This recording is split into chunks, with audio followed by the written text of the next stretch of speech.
काल स्टँड परिसरात एका कापड व्यापाऱ्याला एक 3 लोकांनी त्याच्याकडं खंडणी मागण्याचा एक प्रकार केला आणि त्याचा मोबाईल त्यांनी घेतला। त्या अनुषंगाने इथं आम्ही जबरी चोरीचा व खंडणीचा गुन्हा त्याच्यावर तात्काळ काल दाखल केला आणि ज्यांनी हे कृत्य केलं तो स्मित पवार, आदित्य बनसोडे आणि गणेश साठे या तिघांना काल तात्काळ अटक केली आणि त्यांनी जे कृत्य केलं होतं यापूर्वी देखील त्यांच्यावर गुन्हे दाखल आहेत।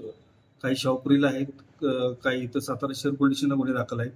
त्या अनुषंगानं असं लक्षात आलं की हे जे नालायक लोक आहेत यांना कुठं तर आवर घातला पाहिजे। या अनुषंगाने आम्ही मोठ्यात मोठा गुन्हा कसा दाखल करता येईल हे काल त्या ठिकाणी पाहिलं आणि तात्काळ त्यांना अटक केली आणि आज तपासाच्या अनुषंगाने त्यांनी ज्या ज्या ठिकाणी असे प्रॉब्लेम केले तपासाच्या अनुषंगाने आम्ही त्या ठिकाणी जाऊन ते व्हेरीफाय केलं।